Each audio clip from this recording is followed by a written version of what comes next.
Good afternoon, everyone. Darren Jack here from Hall of Fame Collection. We're going Instagram Live today, and we're going to have a very special guest, a Formula One driver, a guy who's done a lot in his career, who's been successful in all of motorsports.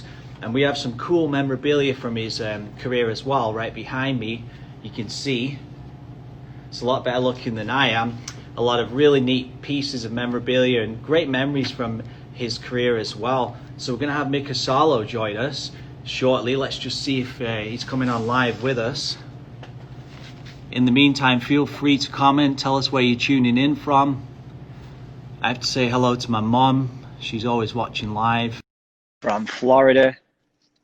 Of course, we're in Canada as well right now in our head office here. Hello, Mika. Hello. How are you? I'm okay. I'm absolutely middle of nowhere in north of Finland in Lapland with the snowmobile. So I just stopped for a short time to do this. In the absolute middle of nowhere. Yes. Superb. Well, you look like you found some shelter there. You're not outside right now, are you? No, I came inside. We found this. There's this huge ice hotel here. It's they build it every winter here off the ice, and it's quite nice. They have a inside place here, and actual ice hotel is just there. I can show you a little bit later. It's quite cool. So you're in an ice hotel. Are you on a lake right now? No, is it roads? Forest, middle of nowhere. Hold on, I walk over there, so it's just 20 meters from here. The entrance to the ice hotel, so you can see. It's cool. It's really nice. We just walked around it. I have no doubt that it's cool. I'll give you that. I actually was watching one of your Instagram.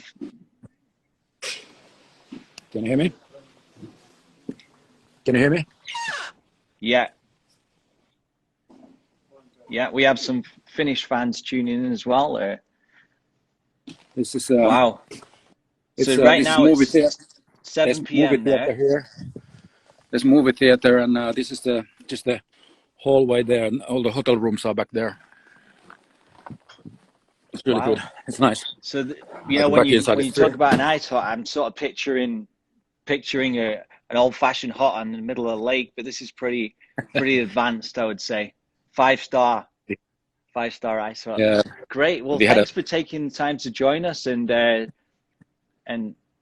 talk a little bit about your career and some of your cool memories that we have lined up behind me. I don't know if you can take a look there. You can see some of the items from your racing career.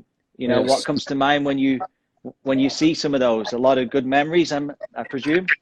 Yes, a lot of memories, especially the older helmets, the karting and Formula 4 time. Yeah, I have very good memories of those. We actually have a few questions from some fans and followers as well. In fact, this guy's got a pretty cool name on Instagram. GPA_racing helmets asks, how did you come about to use GPA helmets? Of course, the manufacturer from France back in the sort of early to late 80s.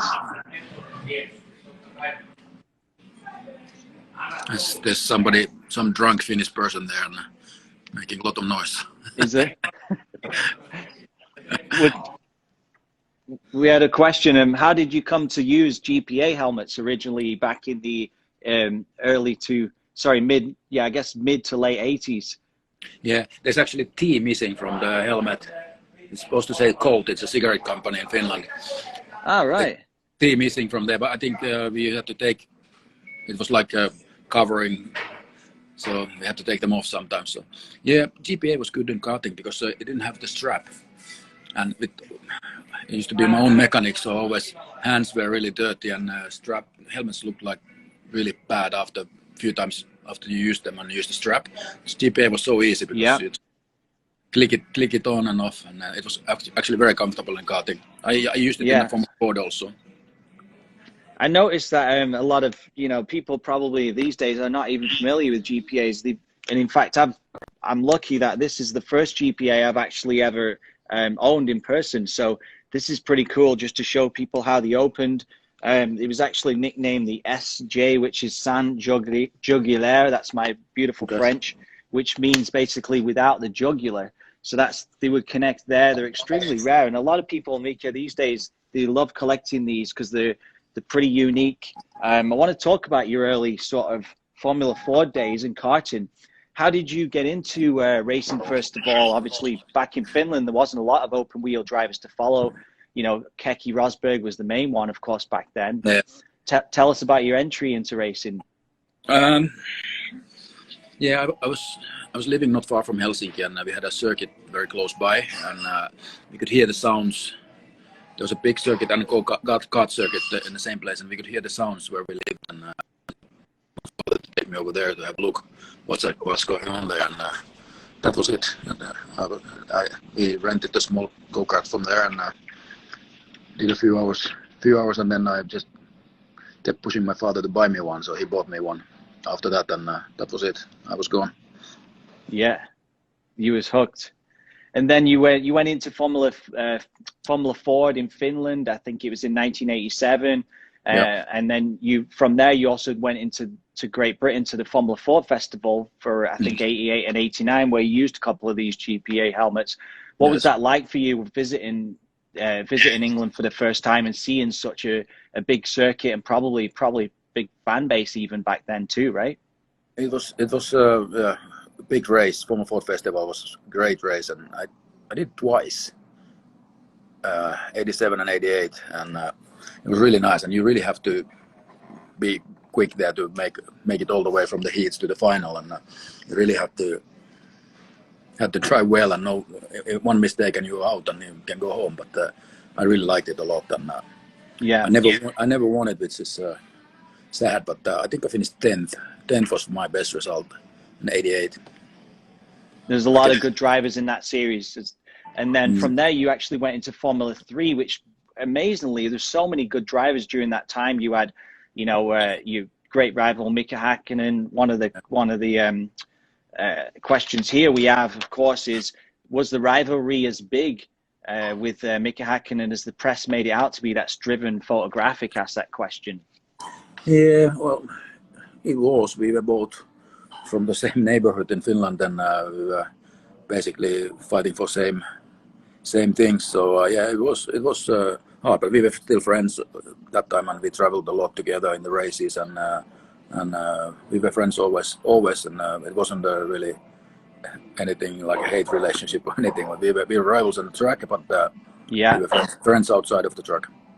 Yeah, that's cool. And also there was a lot of other competitive series as well, like the German F3. So a lot of the best drivers then would go to Macau, and they still do today, of course, to compete. And in Macau in 1990, you got to compete against some of the great drivers who would also end up in Formula One. Talk to us a little bit about that. Especially from Macau was, your 1990 season there, when you raced against the likes of Michael Schumacher and Heinz-Harald Frentzen. And what was that like? Well, I knew Michael already from Formula Ford time. So in 88, we raced the whole European Championship with Formula Fords together, and I knew him from karting already back then. So we were friends already that time. So actually, when I ended up in Formula One, Michael was the first one who came to me and said, "What took you so long?" when I walked in the paddock. So we were friends since we were kids. I've got a few photographs that I pulled out from my own collection here last night. This is a pretty cool one. This is 1996. So now you've been through Japanese Formula 3000. You've progressed into F1. When you look at this picture here, some of the great names that are in racing, so many world champions, of course, too. What was it like when you were finally sitting as a full-time Formula One driver after a cup of tea with Lotus in '94? What did it feel like? Very special, or did it feel normal because you'd been racing these guys for years, right? It didn't feel anything special. It's just more people around and bigger teams and bigger circles. But it was. I knew everybody from there already, so it wasn't really difficult. I'd say my first race opened my eyes already in '94 when I did the first race in Formula One. So it opened my eyes to how big the thing was. I didn't even go to some races before as a spectator, so because I was busy with my own racing. So it really opened my eyes that, oh wow, this is big. Yeah. Did it feel special racing for Lotus that one time? And do you still look back at that being proud, driven such a historic team? Yeah, it was a couple last races for Lotus that time, and and it was what can I say? Not easy situation for me. They called me a week before the race and said there will be no testing, straight in free practice and then qualifying. And that time there was a pre-qualifying also, so it wasn't guaranteed that you make it in the race. So not pre-qualifying, but there was, I think, 4 cars who qualified, couldn't qualify in the race. So yeah, had to sort of have some kind of pace to make it in the race. So, but it was, I made it and good pressure. I had a good race, but it was yeah, it was. It's not easy. I knew the circuit, but I never drove the F1 car before. Amazing that you just jump in on a Grand Prix weekend. Obviously, no simulators, completely different times. And we have a question here about your years in Tyrrell. Driven Photographic also asks, tell us any interesting tales about Mr. Ken Tyrrell, or of course Harvey Postlethwaite as well. What were those two characters like to work with? Harvey was great. I really liked Harvey always, and him and Mike Gascoigne, they made a good cars. And I have one story with Harvey. Once he called me in his office and said, "Drive around Silverstone." What do you mean? He said, "Sit there." In his office. Yeah, and sit there and just drive around the Silverstone. So just close your eyes and do what you do with your hands and legs. Couldn't understand what the hell he wants. And I did a lap for him, and then okay, thank you. Was it a fast lap or was it a race pace lap? I had to do a fast lap, qualifying lap. Probably put it on pole in your mind too. Yeah, interesting. These characters you come across, the way they think, and of course, it applies to life, right? You work with all these different characters. I mean, you had so many different engineers, mechanics that you had to get along with, some that you didn't, sponsors and stuff too. So, what's that like for you today? Has that helped you helped you with your career, all these different experiences and going on to race in so many different series? Yeah, definitely. Driving for small teams, family teams like Tyrrell, it helped a lot when you go in the bigger teams, because I was much more involved with developing the car, and we had no test drivers. I drove all the time, and I drove a lot. And also when they were designing the car and they were asking to join, and I could see always how the car was built and from beginning. So it was quite nice actually. It helped me later in the career. Yeah, and you can see behind me here we've got some of your F1 suits from the career. We've got the two Tyrrell suits there, the BAR 99 season and the 2000 season there with the Sauber team. You did drive for quite a few different Formula One teams over your career. Talk us through what that was like after you left Tyrrell. You had a year with Arrows, which had some up and down results too. Tell us a bit about your 98 season and how come you didn't re-sign for 99? Yeah, it was would have been nicer to stay with one team for the whole time to build a team around me, but it was just it just happened like that. And Tyrrell was fun, but no money, no results really. So we had a good races. We had a great team, really nice guys. They're still my friends, all of them. And I actually took them here to Lapland a couple of times, all my mechanics. And really, we're doing snowmobile here, and I lost a couple of them here also, but we found them. Yeah, maybe some of them are still there now with big beards maybe. Or something, living in that hut. Maybe working behind the bar. But it was great times. I really liked driving for Tyrrell. Then after that, Arrows, not so good. A lot of promises, nothing really happened. Sauber, it was going right direction, but then I had a offer from Toyota, so I left because I saw that Toyota is a better opportunity that Sauber can't win races, and I thought Toyota could, but then in between the BAR and Ferrari also, and Ferrari was nice. Amazingly, for those who are watching this that don't know, back in a lot of the years that you raced, it was basically the top 6 that would score points. So today, obviously, it's top 10. Let me ask you, if that year with Sauber, you don't look at it as one of your most enjoyable seasons, but if it was in today's rules, do you know how many times you would have finished in the points for Sauber that season? I don't know, quite 10? A lot, because I was always 7th and no points. So every race actually, 12. So 12 times that you finished, you would have been in the points every single race. So nice. Think think that's pretty impressive stat. We got to go back to 99 season though. It'd be sad if we didn't get the opportunity to talk about your opportunity with BAR, which led you to an opportunity with Ferrari, of course, too. Tell us a little bit about that, what it was like from when you replaced Michael Schumacher with the broken legs. And of course, you had the opportunity to potentially win a Grand Prix in Austria. It's a question you've probably been asked many times, but I have to ask it from DJ Louis 105. He says, do you regret the 99 decision of pulling over, of course, to let Irvine win that race? No, not really. I still worked with Ferrari for a long time after that. So I think if I didn't do that, so that would have been my last race. So it was decided already before I drove 1 meter with the car that I'm there to help Eddie and the team to win championship. And Eddie couldn't.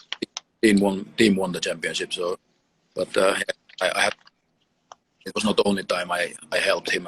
There was a couple other races also where I had to do some funny stuff to slow down and so that Eddie would have a better race.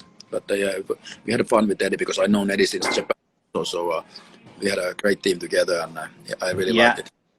Yeah, in fact, interestingly enough, somebody asks as well, which F1 drivers are you still in good contact with and consider friends? I'm going to guess that perhaps Eddie Irvine, Jacques Villeneuve, those guys that you spent time in Japan with you. I think you all lived together in a hotel, right? So, you know, what are the, that's from JJ Lighton. He asks that question. So who are the friends that you still talk to today? Yeah, most of the guys from Japan time, and especially Jacques Villeneuve, because he's been here also. Actually, he's been here in the same restaurant with me a few times, actually. So, yeah, Jacques especially, he comes to Finland sometimes. I see him a lot, and he's basically the only one I'm still in constant contact. Yeah, that's good. Eddie we meet sometimes, and when I go to Miami, and I saw most of the guys. Johnny Herbert is still hanging around. He's doing TV job in Formula One, and when I'm steward in Formula One, so I see him there always. And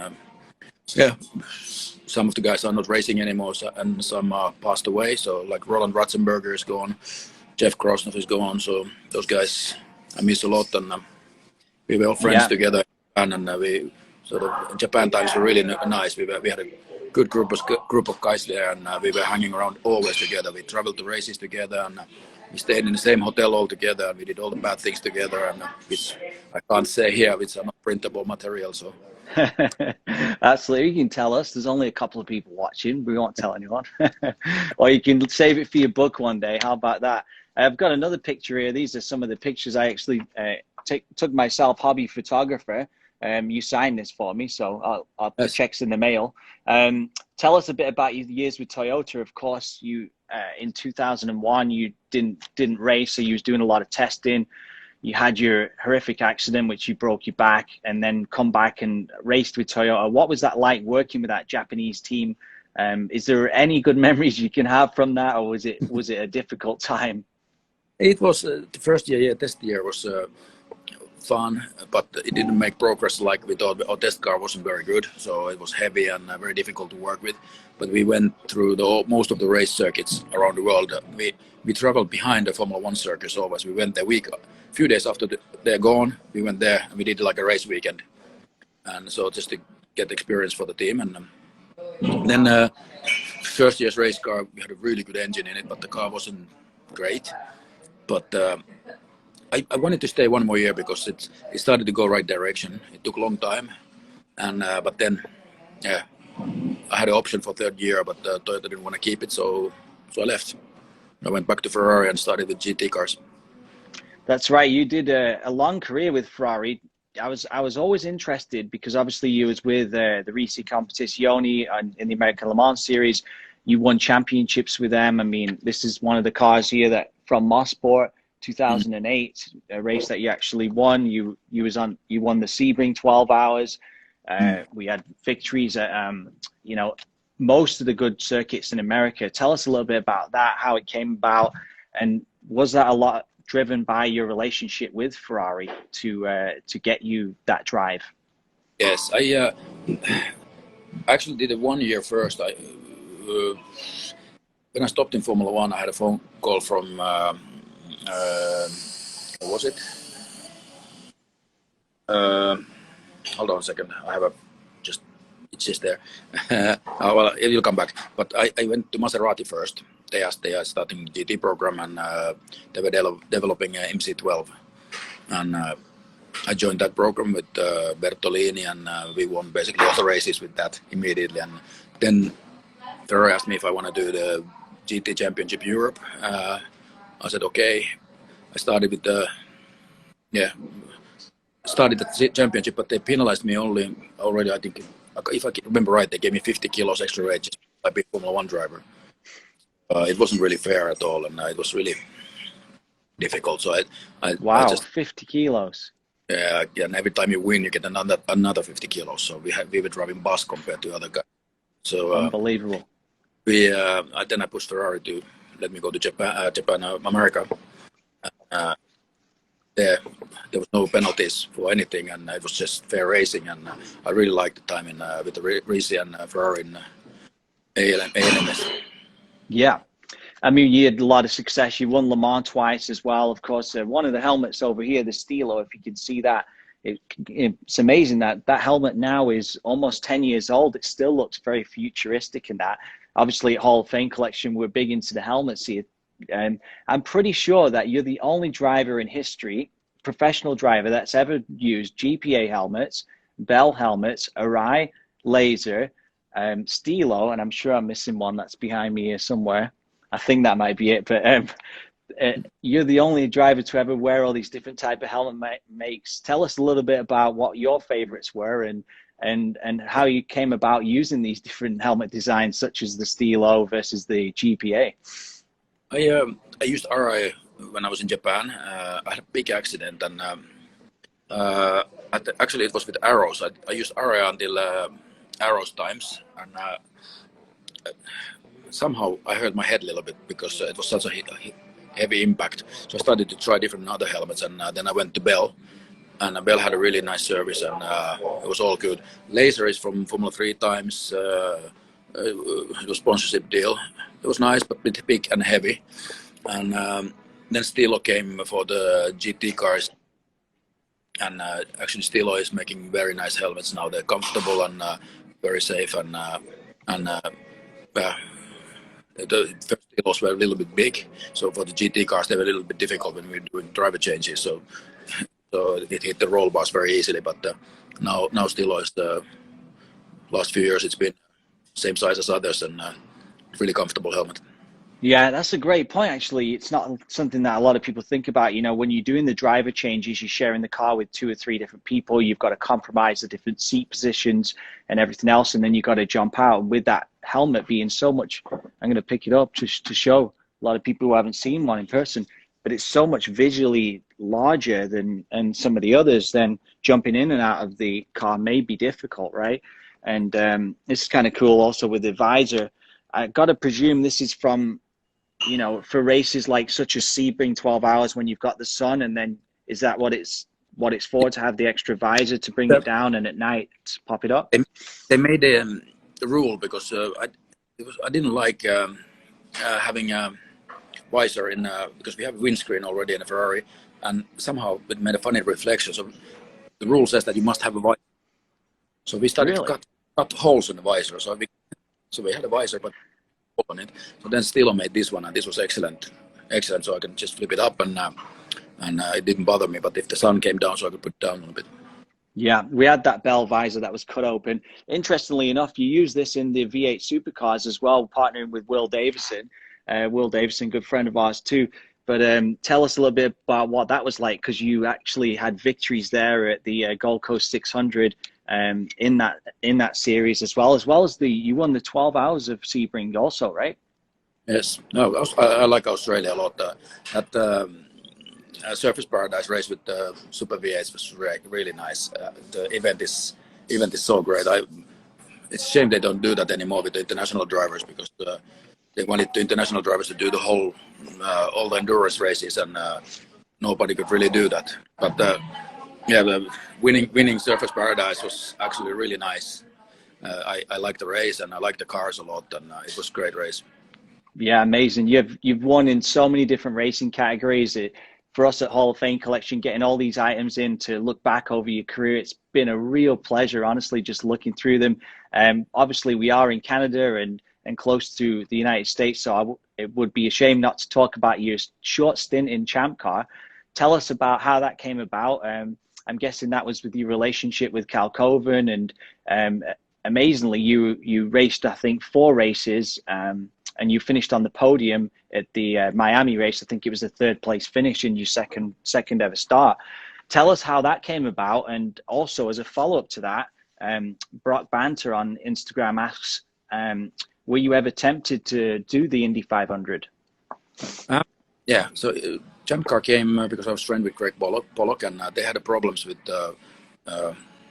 Max Papis was driving there, and I don't know, Max was pissed off at me. We just talked about something else a few weeks ago, and Max was saying that, okay, he will forgive me now taking his seat. It's not like Max to be pissed off, let's be honest. But it was not. Greg wanted me to drive, and I had nothing to do that time, so I said, yes, okay, I come over, and I did a few races with them, and I never done oval race. I tested NASCAR on oval, but I never done oval race. And last race of the season was supposed to be Fontana, and we actually flew there already from Australia. And when we landed, there was California forest fires, and they said race is cancelled, so I flew home. So I never did a oval race. Indy 500. Yeah, maybe it was tempting a long time ago, but not anymore. Yeah. Well, you've had your knee surgery. I was going to say you look pretty fit. You know, you're out snowmobiling already. Just a month, not even a month later. So maybe we can still get you a ride. Yeah, don't tell my doctor that I'm snowmobiling. We've done a lot of snowmobiling this week. Last 2 days we couldn't do anything because it was minus 36 here, and now it's only minus 6. So we couldn't even go out last 2 days. But my doctor would kill me if he knows that what I'm doing now. Amazing. Well, it's great that you're still active, and of course you're around the Formula One paddock a lot. We appreciate you having these collection over here too, and it's been great. It's a great opportunity for the fans to put something cool in their collection from your career. And we wish you luck. We wish your son Max a lot of luck as well, because he's racing now too, right? Yeah, he started racing 2 years ago. He did a Finnish championship and Russian championship in Formula 4, and now last season he did Japanese F4. And I'm just trying to find a sponsor for him to get him to do Japanese championship again. He's doing Formula 4 and Porsche Cup in Japan. So yeah, it's not. I was always a little bit hoping that he wouldn't start racing, but there we go. It's very expensive. He's got it in his blood now, right? Yeah, I have to respect my parents now. How much money they put into my stupid hobbies when I was young. So yeah. Well, I'm glad they did spend it on him. One last question from Instagram. We've got Daniel who asks, MC12 Corsa or 430 GT2? That's a good question. Ooh. Which would you? MC12. Yeah. Yeah.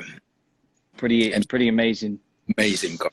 FIA actually tried to slow us down because we were 4 seconds faster than anybody else in GP1. So they made us wing smaller. Tried to take a downforce off, but we still won the races. They couldn't slow it down enough. It was a really quick car. Yeah, amazing. Well, thanks for taking your time in this very luxurious hut that you're in. I'm glad we gave you a little bit of a rest. You know, the doctor will be happy about that. So get back out there, enjoy it, and stay warm. And thanks again for joining us. Yes, thank you. We continue with the snowmobiles again and put the helmets back on and that's right. Drive more. This is a different kind of helmet for the snowmobiles. So. Oh, there you go. We'll have to get one painted up for you, and that one will come over to the Hall of Fame collection when you're finished. Thanks again, Mika. Thank you. Take care. Thanks, Bye-bye. everyone, for joining us. Appreciate everybody joining us on this Instagram Live. For those of you who haven't seen the website yet, visit racinghallofamecollection.com. The Mika Salo collection is now available. We've got the GPA helmets. We've got his laser helmet here behind me.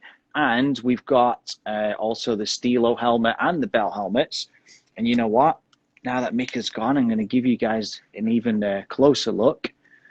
And speaking of Mika and his friend Jacques Villeneuve, I'm going to show you my little helmet, my weight that was holding my phone up here was actually Jacques Villeneuve's helmet. So, strange coincidence there. All right, so let me give you guys a quick tour of the collection. Here we've got these really cool boots. We only have one pair of these in stock. These are the Momo Boots from 2008 when Mika was driving the Ferrari in Risi Competizione American Le Mans Series. So we have one pair of boots in stock. You can go to the website now and buy those because after that, we're all sold out. Let's start with his suits. We've got his Formula 3 suit up here, which is really cool with the camel logos, the cigarette sponsorship. We also have his Audi Le Mans suit, a beautiful suit from 2003 when he drove the R8. We've got one of Mika's trophies, which is going to be available on the website shortly also. And we've also got the beautiful suits. This one is absolutely gorgeous. I love the logos on here, the Mild 7. Just very plain, 1995 that one is from. First season in Formula 1. We've got his 97 suit over here.